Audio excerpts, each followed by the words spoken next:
baby boomers. What's the range for baby boomers? I think it's like 45 to 58 or I'll look it up. oh shit. Yeah, look it up real quick. Yeah, 1945 I think is the beginning of that. Because they were the ones right after the war. He's right in that. Yeah. He was born. His dad is 70. So He'll be 70. that can be an influence, especially if that child either didn't take an interest in or they were restricted from exploring some of the things of their time.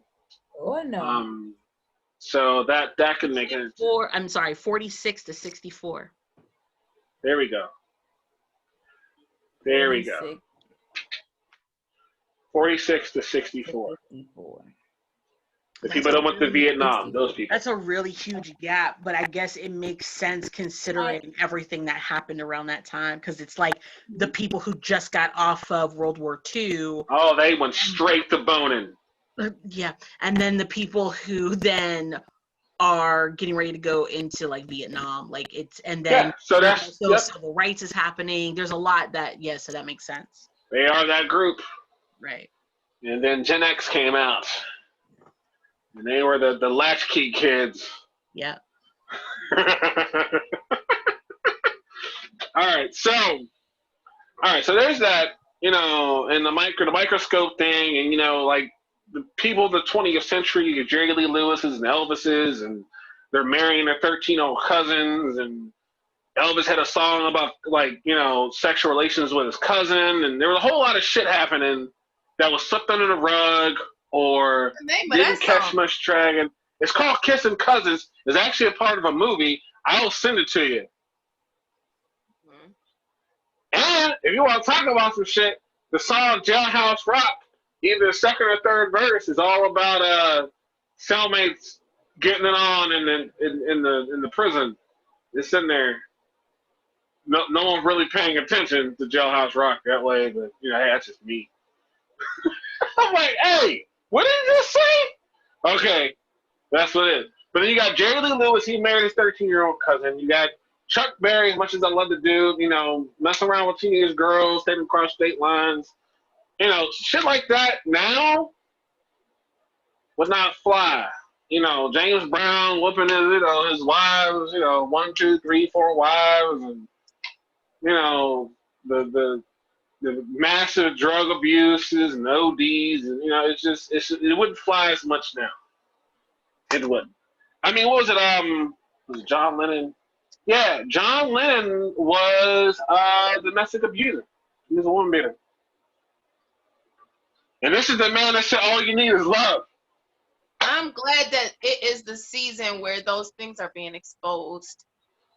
Yeah, but I don't know. A part of me is like, okay, yep, I get it. They did it. Whatever. I'm still listening to their music. I'm just going to acknowledge the fact that, oh yeah, by the way, John Lennon used to, beat his wife, and I'm gonna finish singing, whatever. Yep. I got you. And I guess I feel the same way about Bill Cosby's comedy and R. Kelly's music. I'm still gonna, enjoy those things that were their works of art separate from their private lives.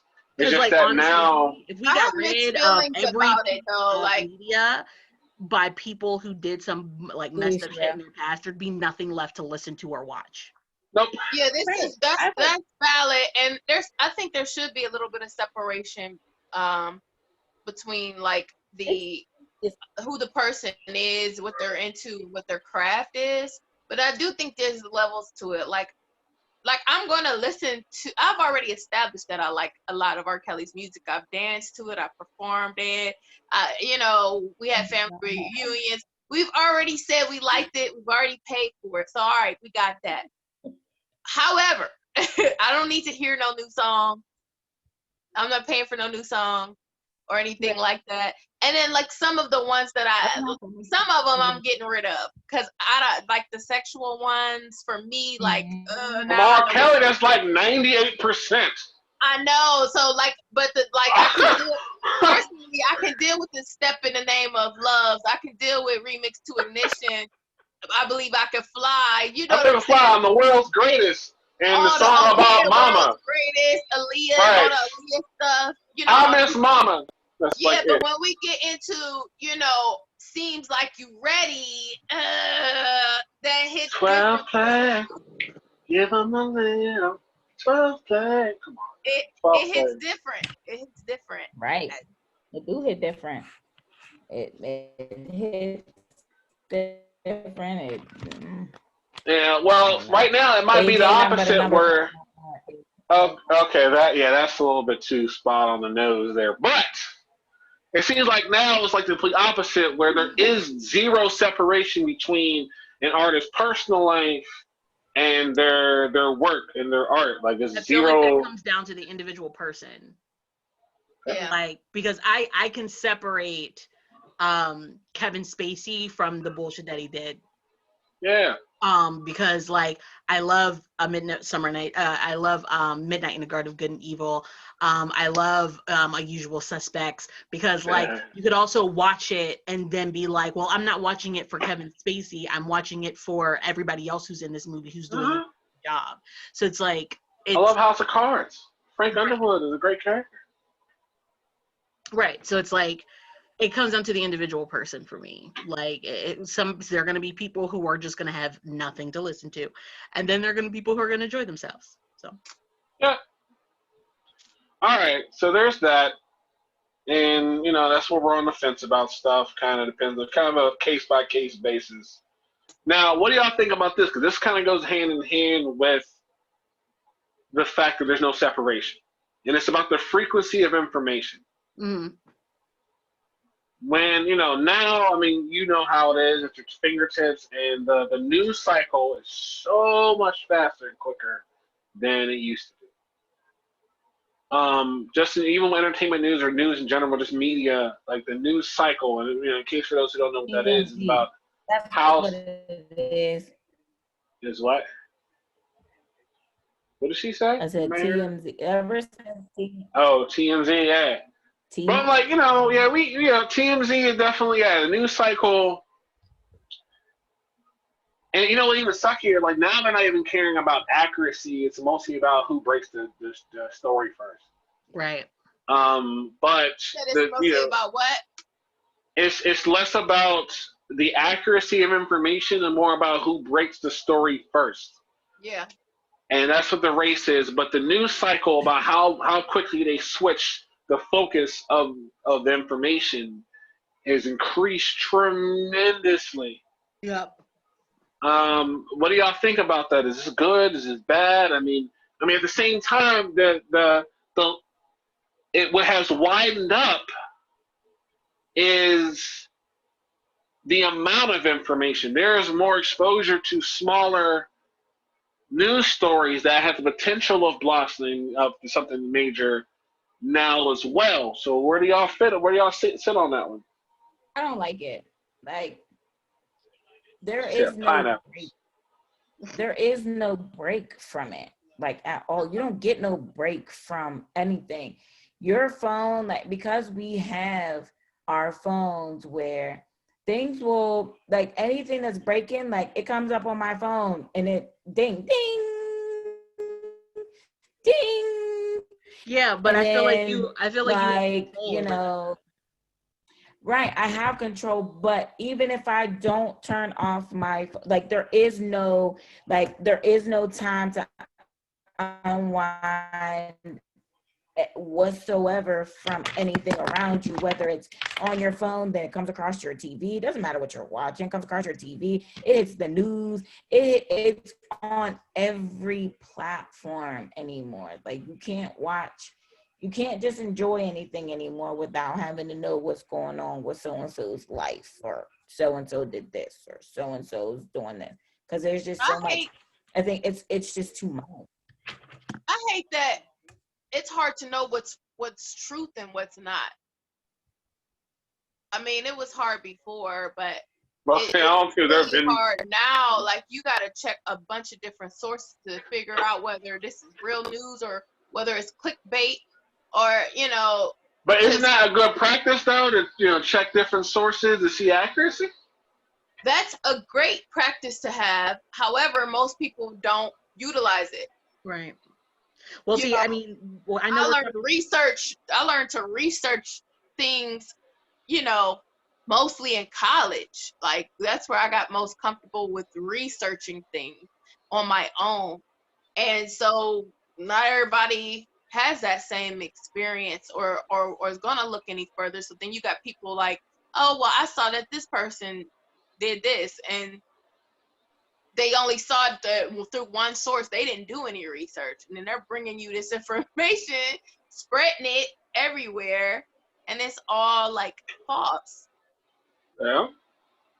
I know we're still focused like on the 21st century and stuff like that, Well, but you know, we can go back and forth. okay, Speak but on it. I think with what the news was beforehand, even though there were definitely like conspiracies like Watergate and different things like that or whatever, I feel like because we only received the news via television or radio, a reporter's whole reputation and livelihood depended on the news being accurate.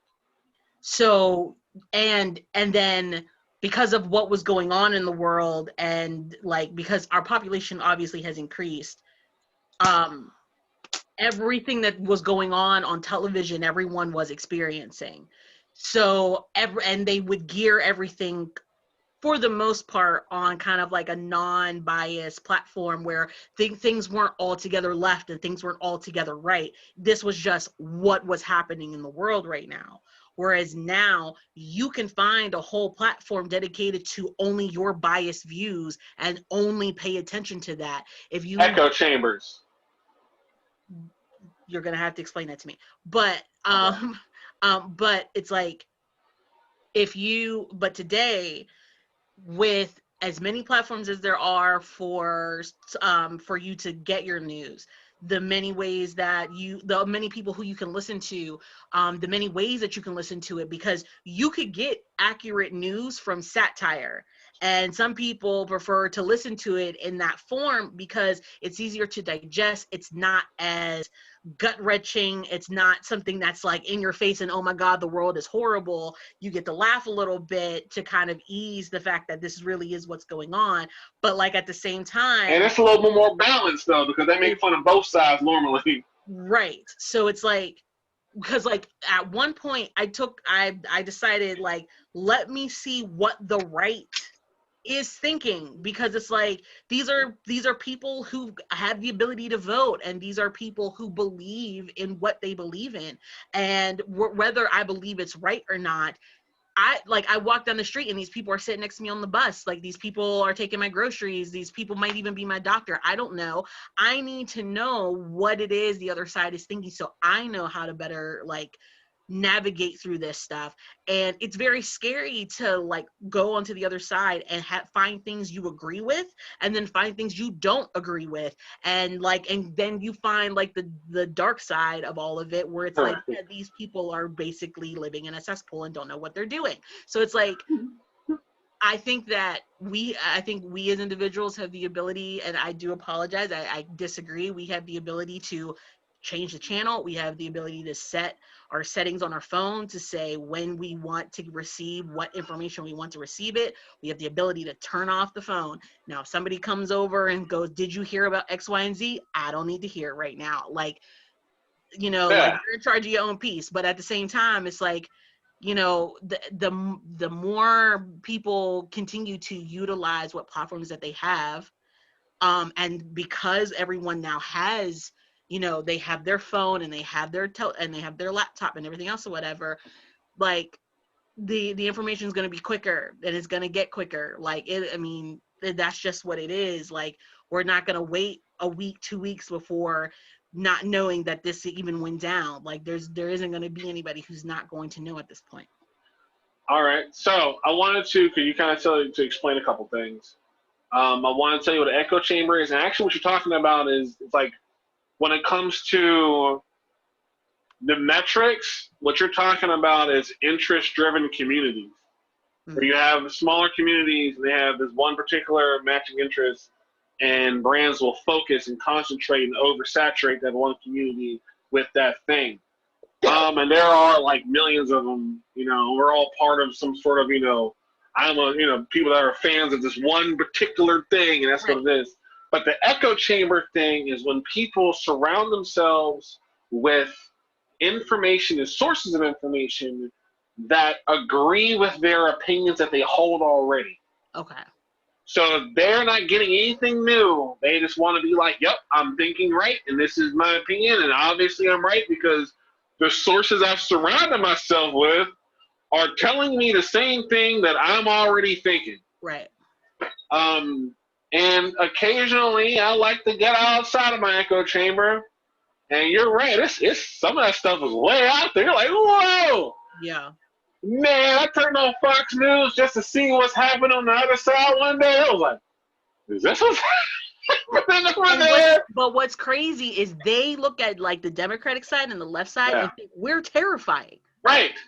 So like when I went over there, I was like, you know what? As much as I disagree with what's happening on this one, I was able to see why, if someone were to watch this news constantly, how they would get sucked into this. I was like, man, they are like really like pushing these agendas in a way that someone who doesn't have any other influences could really like get sucked into this. Right. And so I see what they're doing with that. And something I'm gonna go ahead and put this in there. If y'all have never watched it, you probably haven't, but I encourage you to watch a docu-series called Hate Thy Neighbor. And it's at least I think I told you about this. Yeah, it's on Hulu. Yeah, man, it's something definitely watch. Alicia, Sherelle, both of y'all. It's about this guy who tours the world and he interviews extremist groups of all origins. My favorite is still the woman who believes that. I've seen a bit of it. My favorite is still the one of the woman who believes that only men should be like determining what happens and women need to stop voting. See, right. She was dead ass serious. Yo. And like, yeah, I mean, and of course there is some satire in it because the guy who's the interviewer is a comedian. So when he's not with these groups and he is doing his stand-up bit in between, little segments, like he talks about how extreme and goofy some of this stuff is. And it gives you a perspective as to there are people in the world, some small groups, some large groups, that really do believe in the extremist ideologies. Yep. And yeah, there's just things to be aware of in the world. Get outside your echo chamber. All right. So Sherelle, Alicia, y'all got any things on what we just talked about? I mean, I'm just saying, like, compared to what the world used to be like versus now, there is no turning off anything. I'm just there with it. You can't turn off anything. Like, no matter how many sets or whatever you want to put on for you cannot change. Everywhere you go, it's the same thing over and over. There's the oversaturation. Yes. Right. And it's everywhere. It doesn't matter. You go to the grocery store, it doesn't matter. It does not matter. There is. Oh no, man! Because we were kids, we had those fucking coupon machines and every other product that was spitting coupons out. But that's when we were young. I'm talking about these kids. Yeah, now. Yeah. Now. Well, like that kind of links over. It's just too much, and you don't get to turn it off. Or set parameters for yourself, because then there's always somebody that's talking about it. Somebody always got an opinion on it. Somebody always got something on it. So that's my opinion on it. I just see it too much with these kids. Like, how do you know about that? Like, that's adult shit. Like, how do you know about that? Oh, it's because you were watching something on your tablet and a commercial came up with this new thing or whatever. And it's like, damn, like, you're a kid. Yeah, that was a big thing on YouTube where adults and parents were upset because the child programming on YouTube, there would be regular adult advertisements, whoever paid for it, and then be like, okay, you're watching Paw Patrol, and now you got advertisements for a little blue pill.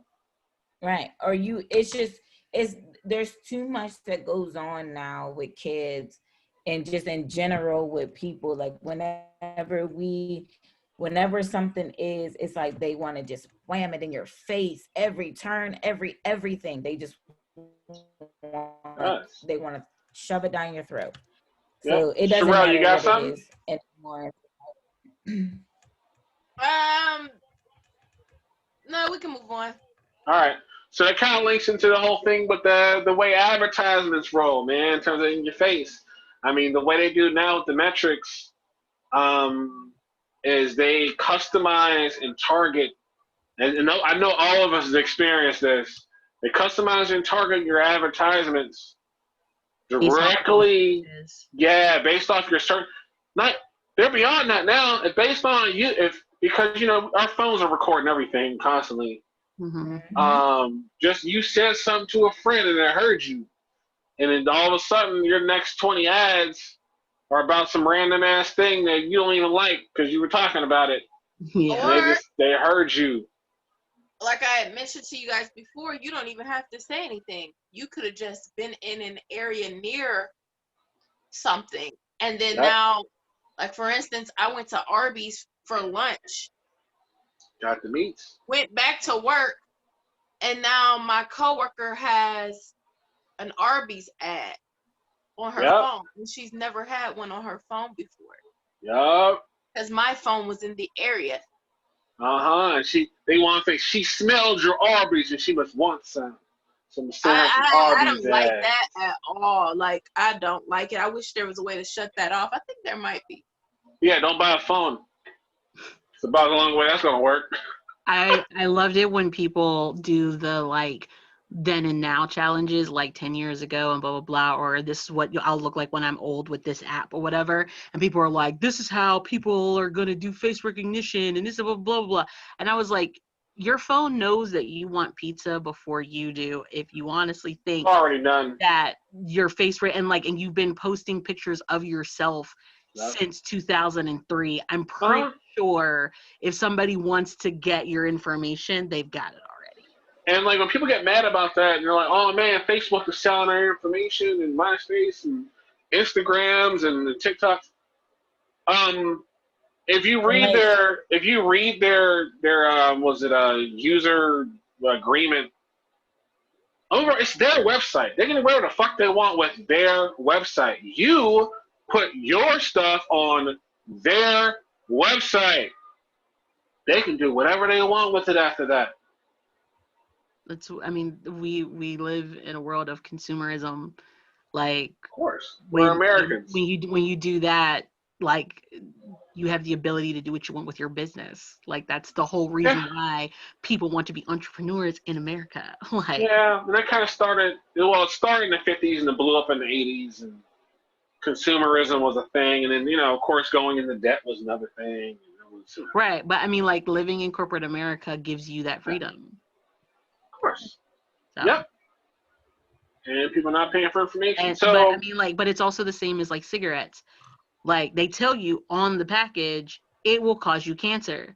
So either you could choose not to be on social media, or you can choose to smoke up. Yeah. Alicia, you got something to say? You kind of raise your hand but your arm got tired. I was just putting my hand on my bun. Okay. All right. Anyone else got something? Because, like, I kind of want to talk about, I don't want to say I feel bad, but there's a difference here. So, as we all know as millennials, there are certain things that we are all pretty much going to be aware of and know about and can connect on. Because we technically, compared to now, we didn't have a lot in comparison. So we talk about Animaniacs, or we talk about Sesame Street, or Mr. Rogers, or, any of those shows, or even certain commercials and certain theme songs. Like, all of us here know the words to Family Matters and shit like that.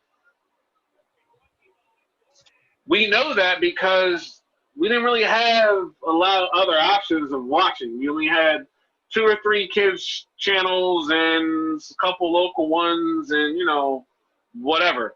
But now with the Zoomers and Gen A's, there are so many different things, I don't know if in 10, 15, 20 years they're going to have that, hey, y'all, remember that way back when we had this?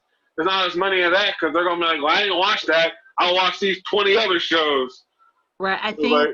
I think it'll come down to, remember this platform, like the way that Vine died and people still talk about their favorite Vine video. Like, so I think we're already seeing glimpses of it now. Because it'll be remember TikTok or remember this one dance craze. Remember when, we were doing the Savage challenge. Remember when we were doing this whatever challenge. Those will be the things that they'll have more than they'll have like a favorite TV show or commercial jingle.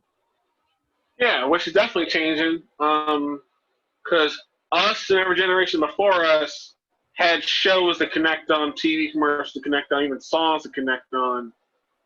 We don't even have the song thing as much as it used to be because with access to so many platforms for music, you can listen to 1,000 songs and the person next to you didn't hear out one of them before. Yeah. And we got headphones and stuff. Right. So yep. We won't know what you're listening to over there. Remember when we had laptops? Yep. Like, y'all remember when we had laptops? Like, oh, now we got some like funky thing that comes out of our arm and like expands the screen and shit. Like, they're working on that now. The hologram Tony Stark type of shit. They're working on that. Some crazy shit. Like, remember when we had TVs? They'd be like, now we ain't got TVs. Now we can just picture it in our mind and we're watching it. Like, imagine being the grandma that your grandkids are like, yo, I don't even want to go over there because they only got 4K. Gonna be that. Eventually gonna happen. Right, or something. So wait. Ooh, I was just talking to somebody about this the other day. Like, our parents and older are still saying, oh, you got the flat screen. Versus just saying it's a TV. You got a TV. Oh, you got the flat screen. Now, all of them are flat. All of them are flat panel TVs. It's just TV now. There's no, oh, you got the flat screen. That's not a thing anymore. You know what I don't like, though? I don't like that people, they're just coming out with anything and you just got to deal with them coming out with it. Like, that's always been the case. Even if you don't, even if like a mass amount of people don't want this thing, they're still building it and they're still making it. You just got to deal with it. And I don't like the like idea. What? What do you think they came out with that people don't want? I feel like eventually like you're taking away jobs. It's certain technology that's taking away jobs and whatever, and you can't do anything about it. Like, I don't know. I don't like the idea of it. Piggybacking off of that, I feel like what's happening is they're doing it too quickly to then allow for the education to learn how to fix and repair those things. Like, okay, I can agree with that one. Like new electric cars versus your regular automatics or whatever. Like being able, like taking an electric car into a garage to get it fixed. They won't touch them. If people don't know how to fix them yet, they can't be fixed yet. So they won't touch them. Like, and because of the way things are going, as far as just like vocational like colleges and stuff, like trade schools and stuff. Trade schools are still teaching how to fix a regular engine. They haven't even transferred everything over to learning how to fix an electric. Right. So it's like the technology is moving faster than we have time to then learn and teach next generations on how to fix and update their cars. So if I'll say about that, and I guess to react to what Sherelle's saying, it's not necessarily that they're getting rid of jobs. The jobs are shifting. So that kind of connects with what Elise is saying, that the jobs are shifting, but the education isn't keeping up with what's happening. Because even with the technologies that we were used to having eliminated jobs before us, like there's no longer, a big need for people that shoe horses and cobblers to repair shoes. Right. That wasn't a thing. My parents